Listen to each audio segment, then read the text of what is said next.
This is Podcast Theory.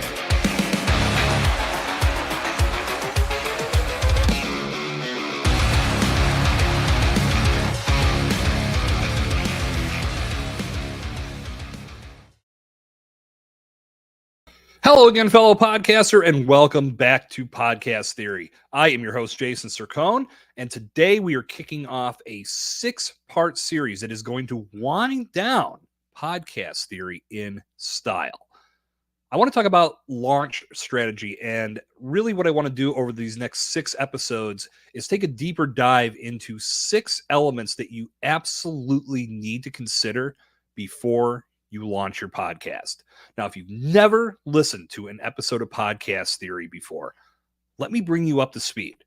A lot of the talk on this show lately has been about launch strategy, and not just strategy, about lack of strategy, and how a lot of brands look to bring podcasts into their fold, but they really don't have a plan of action. They don't have a strategy. They don't think about the long-term picture.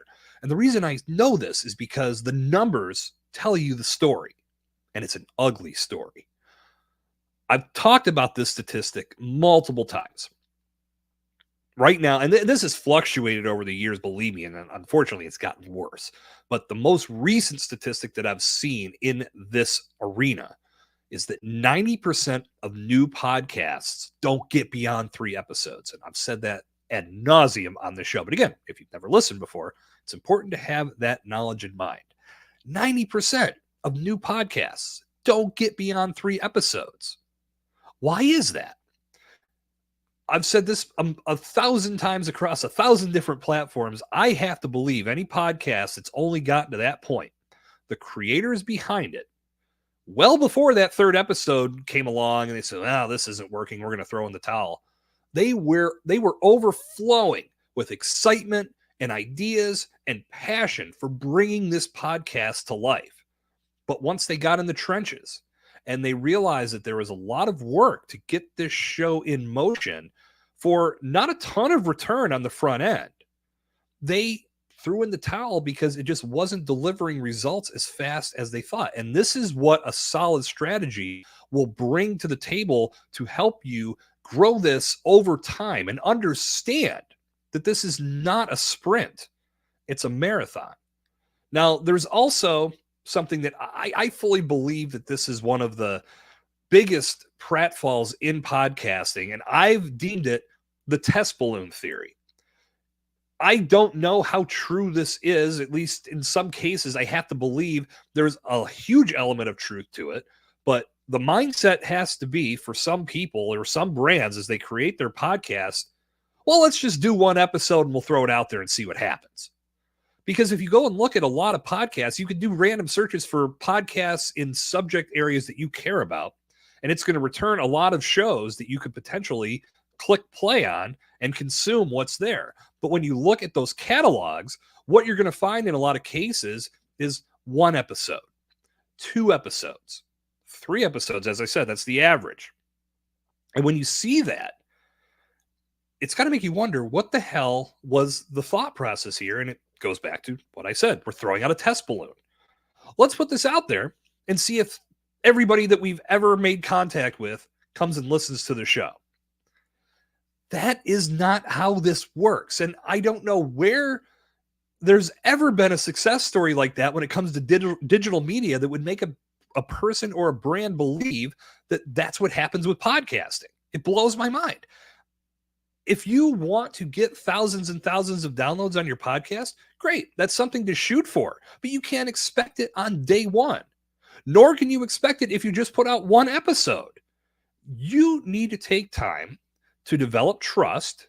You need to take time to build that audience. And that audience is only going to grow if you give them a reason to turn to other people that they know and tell them to listen to your show as well. Because you know as well as I do, if you go see a movie that sucks, you don't go tell all your friends they should go see it too. You're going to tell your friends that sucks. Don't waste your time. And that's the last thing you want for your podcast. And inevitably, there's a lot of cases. I was part of this myself. Your first ever podcast may not be that great. You may not know your voice yet. You may not have found the confidence to project yourself in a powerful way. And that's completely fine because every single one of us was there at one point in time in our podcasting journey. This all dovetails into what I want to cover as the first thing that you need to be thinking about when it comes to launching a podcast. And this goes well beyond, or it should be, this should be something you're thinking about well before equipment, well before where you're going to record your podcast, well before what you're going to record your podcast about. It's mindset. If you don't have the right mindset coming into podcasting, you're going to fail. You know why I say that? Because that applies to everything in life, not just podcasting. If your mindset sucks, if you're thinking about things from the negative perspectives, you're not going to succeed because those thoughts are going to overwhelm you. And eventually you're just going to second guess yourself and you're going to imposter syndrome yourself to death. You've got to have the right mindset coming into this. And the right mindset is thinking about longevity. And it's thinking about the power of your message and how that message is going to continue to evolve and bring new people in over time. If you launch a podcast with no direction and your mindset is, well, let's see what happens, I can tell you what's going to happen. It's not going to get very far because you aren't truly bought into what you're developing. Your podcast needs to be so tightly defined and your strategy needs to be so dialed in that before you ever press record, you know that the long-term strategy to growing the show, it's going to change the world. And I don't say that lightly. That may seem like a lofty goal, but if that's not your mindset, if you don't aspire to get to the absolute top of your profession with your podcast, it's not going to be worth your time at all. And you should focus your attention elsewhere. A lot of people look for quick wins when it comes to podcasting, social media, anything digital, anything in life. What can I do to win today? I want to monetize this thing tomorrow. I want to monetize it yesterday. And there are so many things that you can consider wins that you don't often equate to a win because you're thinking monetarily. I know this is something that many people believe, oh, I've got this podcast now. How do I monetize it? It's a great question to ask, but you can't be asking it on the first day. I'll give you a perfect example of this. And this is from my own personal world. When this is before I was podcasting, back in the day, I started a beer blog. It was known as Breaking Brews. And when I started Breaking Brews, I had a plan in my mind to monetize that blog. But I also knew that I wasn't going to be able to do it from day one because I was coming into this world where I had no track record, no following. I was growing it from scratch. So it was really difficult to go to a bar, go to a restaurant, go to a craft beer destination and say, hey, give me X amount of dollars and I'll write about you. Well, what does that mean to them? They don't know who I am. They don't know what I'm trying to develop. I had to build a reputation first. I knew going into that, at that time in my life, I was extremely passionate about the craft beer industry and what these little breweries were bringing to the world because I still feel this way to this day. That beer, that product was way better than anything that was mass produced from the quote unquote big guys. But I had a passion for that, and I felt another voice of advocacy could do the industry some good. It could go as big as it could possibly go. It could stay small and local, but nevertheless, my passion was connecting with these places that also saw this groundswell of new breweries bringing new products to the world. And that's who I made connections with. And I didn't charge them a dime. I just said, I like what you're doing. Can I write about you? I'd like to interview you so I can write. And this, again, I think back, I developed a podcast about this later on, but when I first was getting the ball rolling, it was all about building a reputation and in my own way, getting educated on the fly while I learned about what these places were doing and why they felt as strongly as I did that this was the product they wanted to feature. I got to learn some of the ins and outs of that business. When it came time to monetize about a year later, I was more successful because I had built relationships. And that's what your podcast can do for you if you treat it the right way. If you're doing a solo show, you could talk to your audience members one at a time, much like I'm doing today. And that's relationship building right there. The idea is to make a strong enough connection to where they turn to another person and say, you need to listen to Jason's show. I love what he's doing. You're going to learn so much about podcasting by checking out this show. So now they come in and they listen, and that's how the audience starts to grow. But if you're looking to build something super quick, and I should actually, before I jump to that, let me say this too. If you have a guest on your show, if you're looking to feature guests as you develop your podcast, that's networking in and of itself. So not only are you building a relationship with your audience by bringing them good content, you're also building a good relationship with the people you're collaborating with.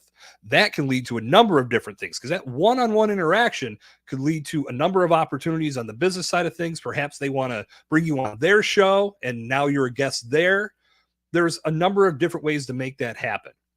But if your mindset is purely transactional, and I want to launch a podcast because I want to be famous like Joe Rogan, and I want to make millions of dollars, and I want to advertise it to death on day 3, just put in ads and blah, blah, blah, blah, blah. It's not going to get you far because you haven't taken time to build the foundation. It's like trying to build a skyscraper on quicksand. It's going to fall, it's going to crumble, and you're not going to get the results that you desire. So you have to think mindset first before you ever launch, before you ever look at a piece of equipment, before you ever sit down with pen and paper and decide this is what I want my podcast to be called and this is the type of content I want to talk about. You have to think mindset first. You've got to be thinking about the long-term results that a podcast can bring your way. If you're not thinking that way, again, I've said this because I've seen it. I've even experienced it. Lack of planning, lack of strategy, lack of good mindset is going to lead to an inevitable collapse with your efforts. Another lesson that transcends podcasting. This is something that can apply to every element in your life. And think about that.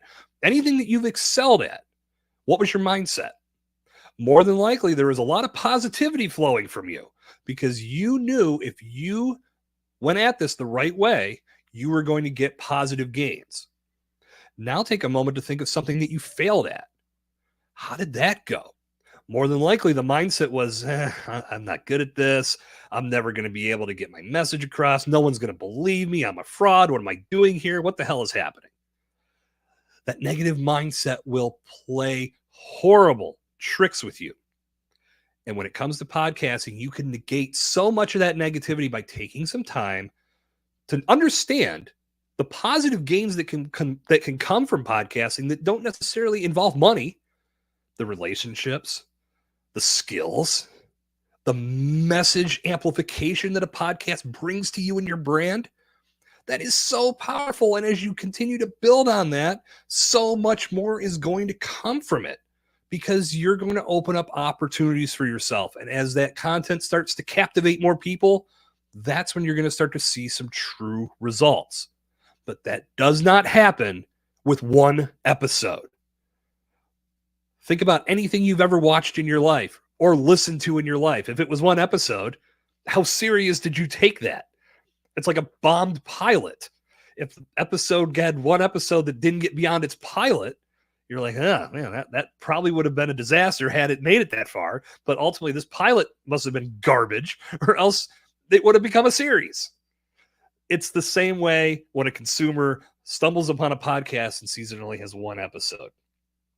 You've got to think beyond the test balloon theory. Develop a mindset that's going to allow you to attack this medium with confidence and clarity, and then build a strategy that goes along with it as well. If you do that, your podcast launch is going to be much more successful, and the long-term growth and results that you experience from that podcast launch are going to be even better. That is going to do it for today's installment of Podcast Theory. This is part 1 of 6 of critical elements that you need to be thinking about before you launch your podcast. I'll be back on the next episode with part 2. And until that happens, my name is Jason Sircone. This has been Podcast Theory. Until our paths cross again, good talk. I will see you out there.